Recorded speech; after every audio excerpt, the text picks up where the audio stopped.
Alright, good afternoon. Last meeting we tackled Freud's psychoanalytic theory and learned some concepts. Today we're going to discover a similar yet different theory. It is the one proposed by Carl Gustav Jung. To start this discussion with this quote from Carl Jung himself, saying, "I am not what happened to me, I am what I choose to become." I would leave this quote to you to ponder on as we progress into the discussion. Analytic or analytical psychology rests on the idea that occult phenomena has the ability to influence behavior in people's lives. It is esoteric, complex, and obscure because it has foundations on quite a wide array of disciplines, like for example, philosophy, religion, psychology, biology, and the like. This makes it very hard to understand. However, for the purpose of discussion, we review some of the basic concepts of this theory. For this afternoon's discussion, we look into the biography of Carl Jung, and of course, the meat would be on the concepts and principles. We are going to look into the psyche in its levels, the archetypes, the dynamics of personality, psychological types and functions, the development of personality, assessment techniques, and of course, strengths and weaknesses, and some related research to give us an empirical evidence over this theory. So let's start with the biography. Jung was born in Cassville, Switzerland in 1875, so if he is alive today, he must have been over 100 years old. It's funny that when I first came across with his name, I thought that he was Asian. His Jung is sounding like a Korean, but he is not. He is Swiss. However, coincidentally, some concepts in his theory are not entirely Western. We can safely say that these have Eastern philosophical influences or foundations. Now, he saw his parents in two different lights. He described his father as a weakling, always dominated by his wife, and on the contrary, he described his mother as an insecure woman who has quite a temper.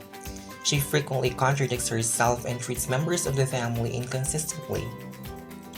When Jung was 3 years old, his mom was hospitalized because of an illness that Jung attributed to marital difficulties. This separation severely affected his feelings toward his mother. He developed ambivalent attitude of love and hate, and as shown his way of theorizing, he often described women as destroyers and dominators as well as protectors. Now, when he was growing up, he was not able to enjoy the luxury of having a friend. He lacked companionship during his early school days. This is probably because he was too advanced for his age. His peers can't keep up with him. He engaged in solitary activities as a result, but it is through this that he was also able to discover himself. As he is at school, he was also able to discover the unconscious and inner experience. This was led by an experience with his teacher. His teacher accused him of copying a composition for their English class. Jung tried to prove his innocence, but his teacher did not accept it. Out of frustration, he experienced inner silence and began contemplating.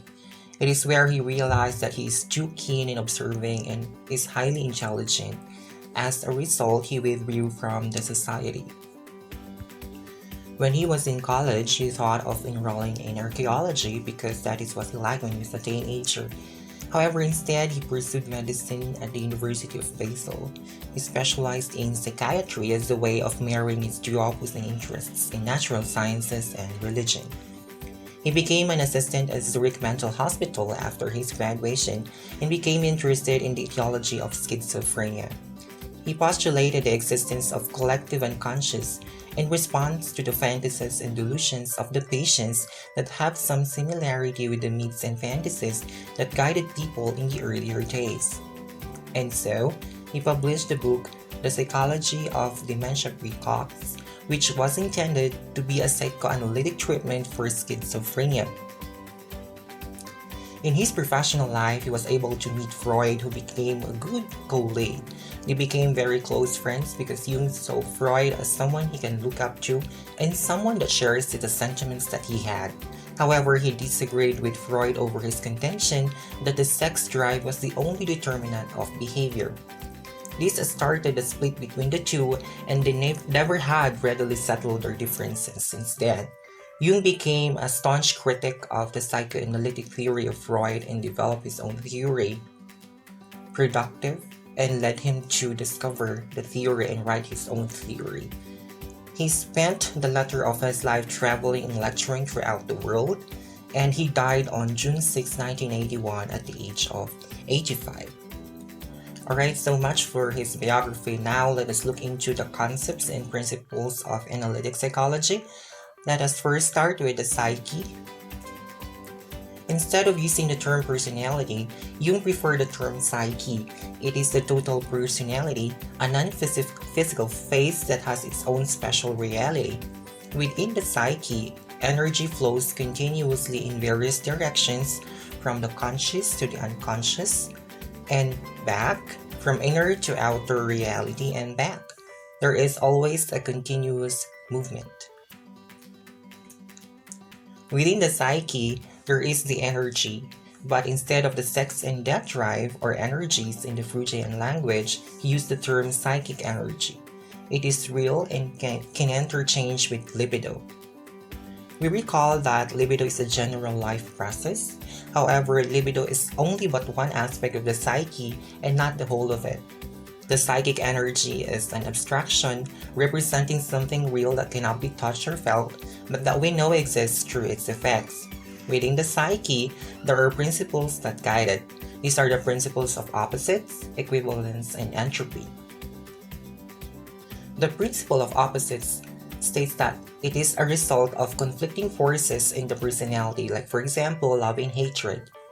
It is through these opposites that the psyche gets balance. The shadow may become in conflict with the ego, thus the ego processes may operate to keep these unpleasant memories from awareness. The principle of equivalence states that for a given quantity of energy expended or consumed in bringing about a certain condition, an equal quantity of the same or another form of energy will appear elsewhere. For example, increase in concern with occupational success might mean an equivalent loss of concern with one's spiritual life and vice versa. For the principle of entropy, process within the psyche whereby elements of unequal strength seek psychological equilibrium. For example, an outgoing person who loves going out to parties, drinking beers, suddenly becomes bored and restless and starts to reflect on what he wants in life. He begins to explore his inner experiences which were previously not known to him. This contemplation led him to investing significant amount of time in studying and reducing his social activities but not straight out isolate. Now the psyche has also levels, just like how Freud's 3 levels of awareness, the conscious, preconscious, and unconscious. For Jung, on the other hand, the psyche has the conscious, the personal unconscious, and the collective unconscious. These terms are pretty much familiar to all of us, and these are recurrent and encompassed in our study of personality. Let us first start with the conscious. The conscious is pretty much how Freud conceptualized it. Jung said that we perceive conscious images because of the ego. Hence, unconscious elements are not in touch with the ego. Ego in Freud's level of personality is pretty much of the same definition to Jung in a way that it is in touch with reality. However, for Jung, it is only an aspect of the psyche and not its entirety. It consists of complex representations, but it is not where the psyche is based upon. The psyche develops into being psychologically healthy when the largely unconscious comes into contact with the conscious. Now we also have the personal unconscious. It consists of all the forgotten experiences that have lost their intensity for some reason, possibly due to unpleasantness. They are repressed. It also includes impressions that are too weak to be perceived consciously. It even extends to infantile memories and impulses. Moreover, within the personal unconscious is complex or are complexes. It is or are emotionally toned conglomeration of associated ideas. For example, the mother complex. When a person's experiences with mothers become grouped into an emotional core so that the person's mother or even the word mother elicits an emotional response. Now we go to the collective unconscious. The collective unconscious is pretty much not a new term. When we think of Jung, we always put into the picture collective unconscious. Now this has similarities with the phylogenetic endowment of Freud, but only to a certain extent. Note that the phylogenetic endowment is only used by Freud as an alternative explanation in cases where there is no other explanation you can think of, which is not in the case of collective unconscious, because this results from the ancestral past of the entire species, not from personal experiences. The physical contents are inherited and passed from one generation to the next in psychic potential. These contents do not lie dormant but are active and influences a person's thoughts, emotions, and actions. Moreover, the collective unconscious is responsible for many myths, legends, and religious beliefs.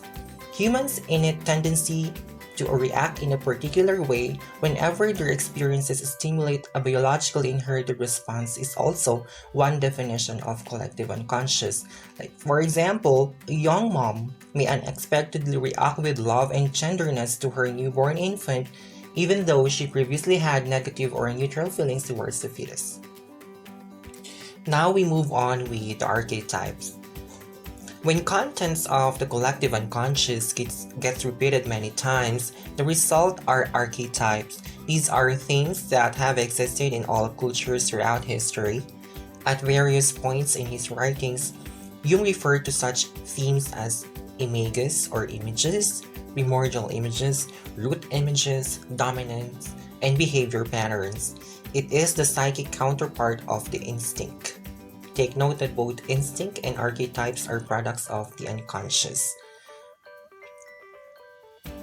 The most notable archetypes include the persona, the shadow, the anima, the animus, the great mother, wise old man, hero, and the self.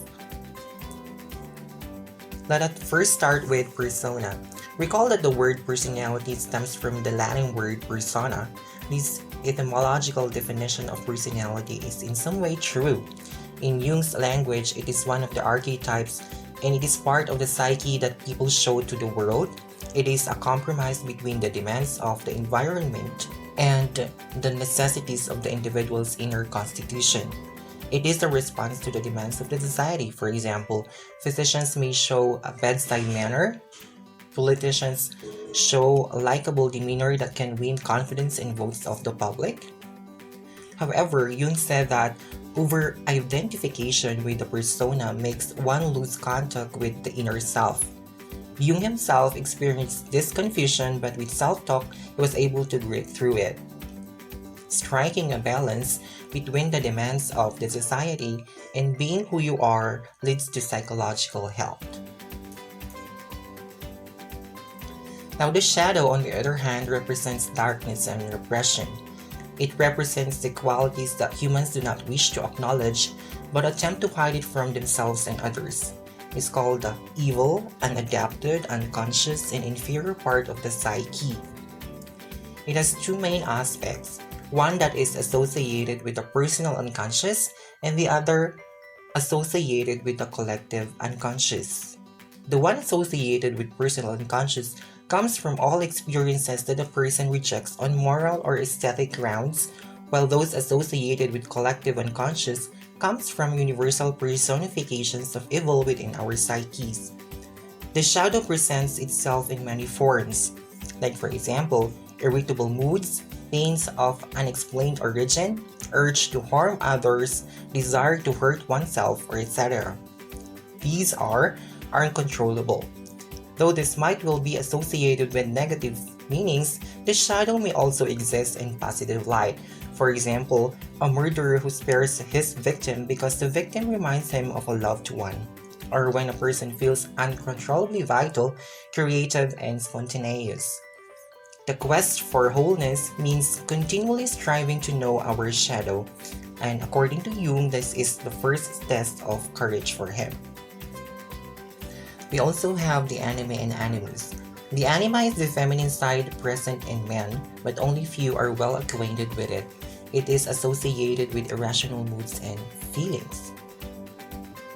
It originated from men's early experiences with women, their mothers, sisters, and lovers that combine to form a generalized picture of a woman. It is the second test of courage for Jung, being well acquainted with the anima. On the other hand, we also have the animus, the masculine side present in women. It represents thinking and reasoning, belongs to the collective unconscious, and formed through the early encounters of women with men. Based on observation, the late Senator Miriam Defensor Santiago must have this with her. Though basically, we associate the anima and animus with the stereotyped gender roles of men and women in the society. Through this, we also see how Jung conceptualized, just as Freud, that humans are naturally and biologically bisexual, perhaps because of the presence of both male and female hormones in both of the sexes. We also have the Great Mother. Now, this is greatly affected by the experience of Jung with his mom.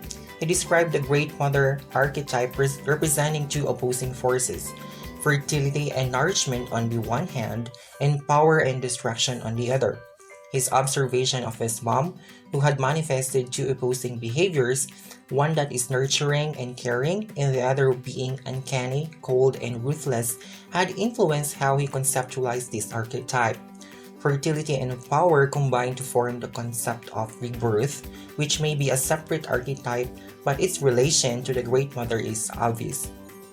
Rebirth is represented by such processes as reincarnation, baptism, resurrection, and individuation or self-realization. Moving forward, we have the wise old man and the hero. The wise old man is the archetype of wisdom and meaning. It symbolizes humans' pre-existing knowledge of the mysteries of life. A man or woman dominated by the wise old man archetype may gather a large following of disciples by using verbiage that sounds profound but really makes little sense because the collective unconscious cannot directly impart its wisdom to an individual. I know you can think of some examples in our current situation. These are personified in dreams as a father, grandfather, teacher, philosopher, doctor, or priest. On the other hand, the hero is represented in mythology and legends as a powerful person, sometimes part god, who fights against great odds to conquer or to vanquish the evil. The origin of the hero motif goes back to earliest human history, to the dawn of consciousness. In conquering the villain, the hero is symbolically overcoming the darkness of pre-human unconsciousness. The achievement of unconsciousness was one of our ancestors' greatest accomplishments, and the image of the archetypal conquering hero represents victory over the forces of darkness.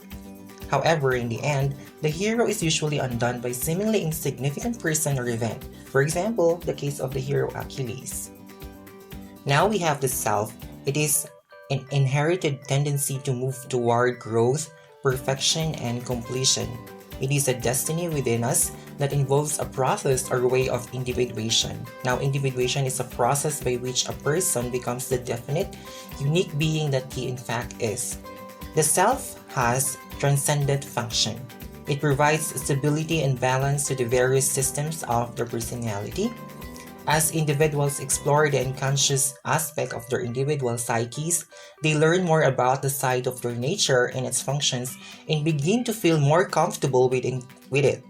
It includes both the conscious and unconscious mind, and it unites the opposing elements of the psyche, the male and the female, good and evil, light and dark forces. Thus, the self is usually the one encompassing all the archetypes.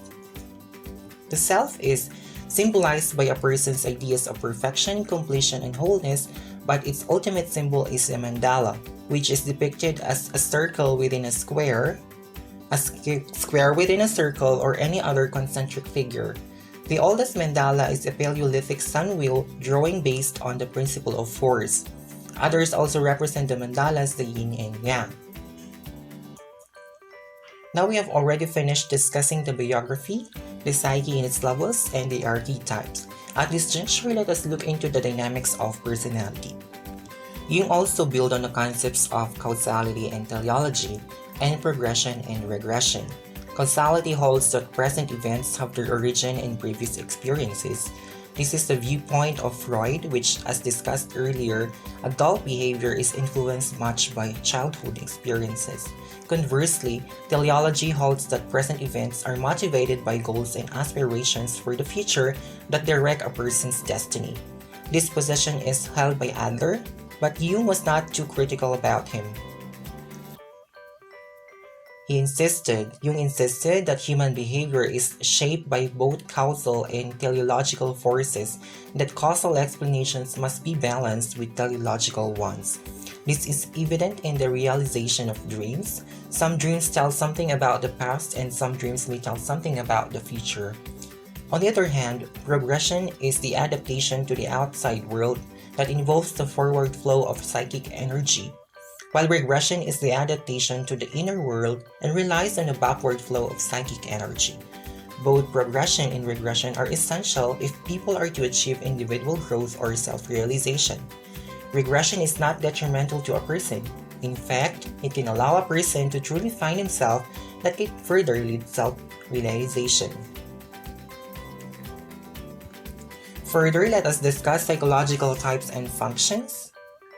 There are what we call attitudes. These are predisposition to act or react in a characteristic direction. We have an introversion and extroversion. Introversion is the turning inward of psychic energy with an orientation toward the subjective. Introverts are tuned into their inner world with all its biases, fantasies, dreams, and individualized perceptions. And we also have the extroversion, which is the turning outward of psychic energy so that a person is oriented toward the objective and away from the subjective. People are not purely introverted or extroverted. Rather, each person has both introverted and extroverted aspects. Both attitudes involve complex variations, including dominant characteristics, which is in the conscious, and inferior characteristics, which is in the unconscious. The dominant side compensates for the inferior side and vice versa. Alongside extroversion and introversion, helps people relate to the world. These are the four main functions of sensing, thinking, feeling, and intuiting. And when they are combined with extroversion and introversion, they form 8 personality types. Thinking and feeling are the rational functions because they involve making judgments about experiences, while sensation and intuition are irrational functions because they involve passively recording experiences without evaluating or interpreting them. Let us first start with thinking. Thinking proceeds from this point to help us understand events through the use of reason and logic.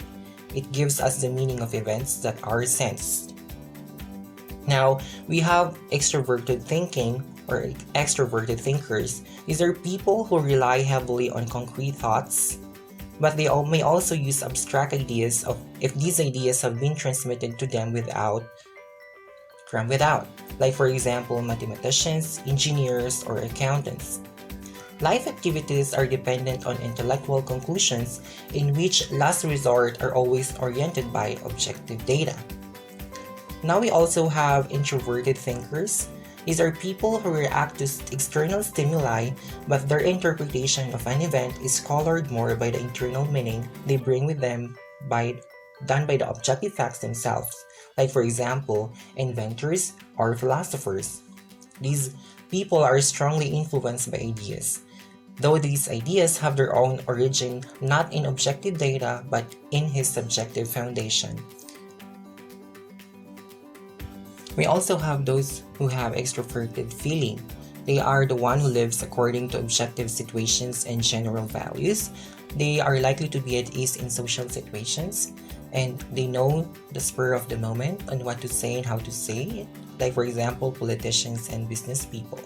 We also have, on the other hand, introverted feeling, or these are the people that are mostly silent, inaccessible, and hard to understand. They often hide behind a childish or banal mask, and their temperament is inclined to melancholy. They neither shine nor reveal themselves. Now the last part is sensing. We have the extroverted sensors, or people who perceive external stimuli objectively in much the same way that these stimuli exist in reality. Introverted sensors, people who are largely influenced by their subjective sensations of sight, sound, taste, touch, and so forth. And we have the last one for the irrational functions, intuiting. We have the extroverted intuitors, or people who are oriented towards facts in the external world. Intuitive people suppress many of their sensations. However, for introverted intuitors, they are people who are guided by unconscious perception of facts that are basically subjective. Their subjective intuitive perceptions are often remarkably strong and capable of motivating decisions of a monumental magnitude. Now, there are also researches conducted on the psychological types, and this is through the Myers-Briggs Type Indicator, an inventory consisting of 166 items in a forced choice format. Considerable work has been done to establish the reliability and validity of the MBTI. Alright, so we're done with the psychological types and functions. Now let us move on with the development of personality. So according to Jung's model of lifelong development, the first half of life is from childhood to the teenage years, and the second half of life is from the adulthood to old age. There are 4 stages respectively of the stages of development, and let us first start with the childhood. It has 3 phases: anarchic, monarchic, and dualistic. The anarchic phase is characterized by chaotic and sporadic consciousness. On the other hand, the monarchic phase is characterized by the development of the ego and by the beginning of logical and verbal thinking. The last phase, the dualistic, is when the ego is divided into the objective and subjective. Children now refer to themselves in the first person and are aware of their existence as separate individuals. From childhood, we progress to the youth, which is a period from puberty until middle life. Young people strive to gain psychic and psychical independence from their parents, find a mate, raise a family, and make a place in the world. It is also a period of increased activity, maturing sexuality, growing consciousness, and recognition that the problem-free era of childhood is gone forever. Now, in the youth stage, there is the conservative principle, which is a desire to live in the past, clinging to the narrow consciousness of childhood, thus avoiding problems pertinent to present time of life. After youth, we go to the middle life, which begins at approximately 35 or 40, by which the sun has passed its zenith and begins its downward descent. It is a period of tremendous potential. People who have lived youth by neither childish nor middle-age values are well prepared to advance to middle life and to live fully during that stage. Psychological health is not enhanced by success in business, prestige in society, or satisfaction with family life. Now, they must look forward to the future with hope and anticipation and surrender the lifestyle of youth and discover new meaning in middle life. Now, finally, we have the last stage, which is the old age or the evening of life. If people fear life during the earlier years, then they will almost certainly fear death during the later ones. The fear of death is often taken as normal because it is believed that death is the goal of life and that life can be fulfilling only when death is seen in this light. We also have the concept of self-realization, as been mentioned a while back. It is a psychological rebirth or individuation. It is a becoming an individual to a whole person. It integrates the opposite poles into a single homogeneous individual. And behavior is not only determined by past experiences but also by future goals. And self-realization is extremely rare and is achieved only by people who are able to assimilate their unconscious into their total personality. We also have neurosis and psychosis. Growth is stifled when a person grows in a harsh, threatening, and unhealthy environment. Both neurosis and psychosis result from one-sided development, wherein repressed forces create problems in functioning. Neurosis may result when there is an intense repression of one of the four psychological types, while psychosis is an extension of neurosis that occurs when repressed and unconscious forces dominate the consciousness. Now that we are done with the development of personality, now we move on with the assessment techniques Jung used in his theory. We discussed first dream analysis. Jungian dream interpretation is to uncover elements from the personal and collective unconscious and to integrate them into consciousness in order to facilitate the process of self-realization. Dreams are involuntary and spontaneous eruptions of repressed materials that are rooted in both the personal and collective unconscious. Manifest content is not always a disguised attempt at wish fulfillment of sexual or aggressive needs. Dreams are more often attempts at resolving current problems and conflicts, and provide dreamers with a means of furthering their own development in a healthy direction. If the dream does not help resolve the problem, the dream should occur again. Dreams are also compensatory in nature. They are efforts at adjustment, attempts at rectifying deficiencies in personality. According to Jung, individuals high in neuroticism are one-sided in their development and dissociated from their collective unconscious. Now, individuals, on the other hand, which are low in neuroticism, are more balanced in their development and are not dissociated from their collective unconscious. Certain dreams offered proof for the existence of the collective unconscious. We have the first one, big dreams. They have special meaning for all people. Jung regarded the big dream as a kind of a wake-up call, as a means of alerting one to psychological imbalances in character development that are working against one's well-being and are therefore injurious to one's positive and meaningful psychological growth. We also have typical dreams, which are common to most people, which include archetypal figures such as the mother, father, God, devil, or wise old man. The last one are the earlier dreams remembered that can be traced back to about age 3 or 4 and contain symbolic motifs and mythological images that could not have been reasonably experienced by the child. We also have method of amplification and word association test. Method of amplification involves adhering to a given symbol and giving numerous associations to it. In the process, the symbol's multiple meanings become clearer and provide patients with insights into their problems. Associations provided by the analyst determine the direction of the patient's own associations. Patients usually provide the subjective or personal meanings of the symbols, whereas the therapist provides the universal meanings of the symbols as revealed in mythology, religion, alchemy, art, history, and so forth. On the other hand, the word association test is used in conjunction with dream analysis. Patients are presented with stimulus words and asked to respond to with whatever words occurred to them. Time elapsed between the initial presentation of the stimulus and the eventual response is recorded and used the time latency as an indicator of possible areas of resistance and conflict within the person.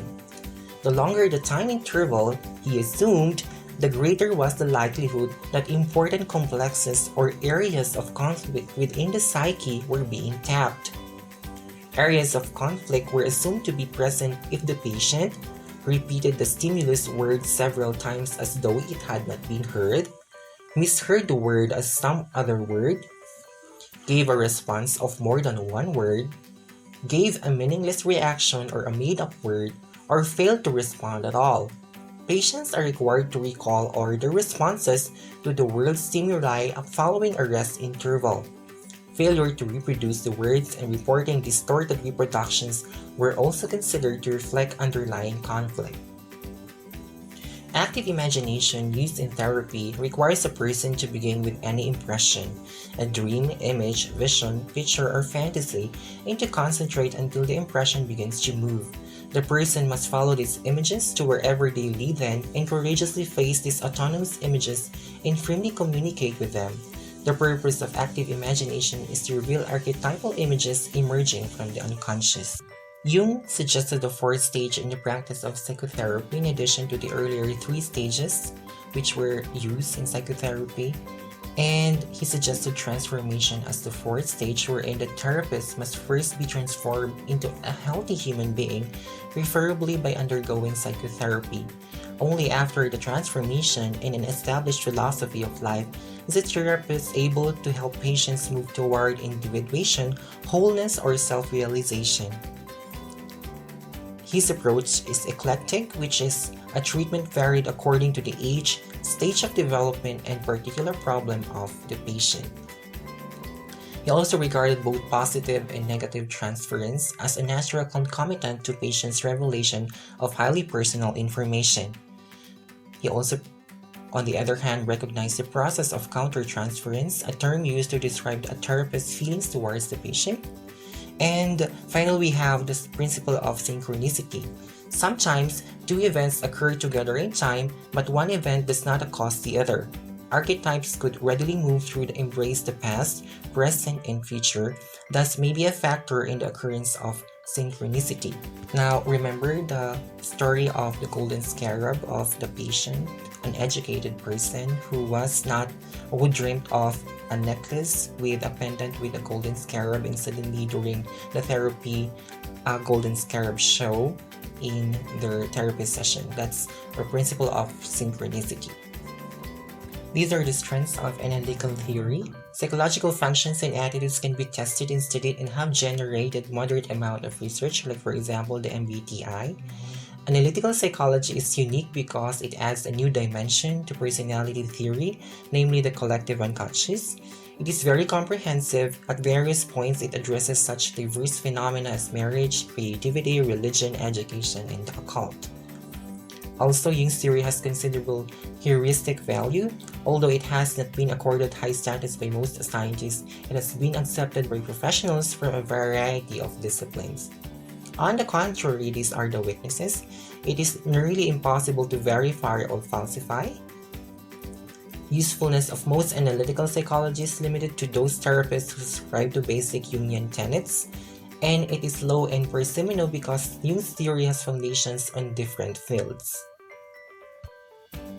Now we move on to related research. This is the active imagination in psychotherapy. This was conducted by Hudson Davis in an attempt to provide an evidence to the concept of active imagination based on his own experience. He was able to affirm that by assisting individuals in their engagement with these vital psychic aspects, the therapist helps to facilitate a transformative process by which the images can speak their own intrinsic truth through the client. A process that helps the patient interact with the image being expressed in order to see more metamorphically his or her daily struggles, fears, and preoccupations. Now, you can refer to the notes for the specifics of this research. We also have the study by Merlot and Company aimed at highlighting the existing relations among variables related to dreams and personality using theoretical frame linked to analytic psychology. They were able to prove certain correlations between personality types and dreaming. First, extroverted persons are more likely to share their dreams, to consider emotional burden coming from dreams, and to search information about their dreaming experiences. Extroverts are put in a position to be affected by excessive emotional burden due to dreams and less likely are inclined towards resolving inner conflicts. Moreover, their subjects who have more propensity to become into contact with representations in emotional nuclei related to them have lesser inclination to suffer from dreamlike phenomena. Second, there is also a greater propensity of people with prevalent intuition and thinking to search for meaning and to mind about bodily experiences and feeling respectively for the other functions. Finally, younger subjects has an inclination to focus on bodily dynamics, to record dreams, and an extensive tendency for female subjects to consider dream phenomena. Finally, the research examining the association of career stage and medical specialty by Chang and Company This research focused on examining the associations of career stage and medical specialty with personality preferences among junior doctors and attending physicians from various specialties. It's found out that junior doctors and attending physicians exhibit personality preferences for sensing, thinking, and judging. Attending physicians express these personality preferences more strongly than do junior doctors, and these findings highlight that amongst physicians, career stage is associated with accentuation of personality preferences. Furthermore, a more thorough understanding of personality preferences amongst physicians at varying career stages and across specialties can promote greater self-awareness amongst physicians as they negotiate workplace challenges and seek to improve their communication skills. Some of its interesting findings are the following. Work-related events have a significant effect in changing the behavioral or cognitive traits of one's personality. Junior trainees are likely to enjoy human interaction and may therefore exhibit a greater preference for feeling. However, as their careers progress, they may begin expressing a greater preference for thinking as they reflect upon their practice. Now, these are my references. And in closing, I would like to impart 2 additional quotes from Carl Jung. As far as we can discern, the sole purpose of human existence is to kindle a light of meaning in the darkness of mere being. So the second quote is, thinking is difficult, that's why most people judge. Alright, thank you for listening and have a good day.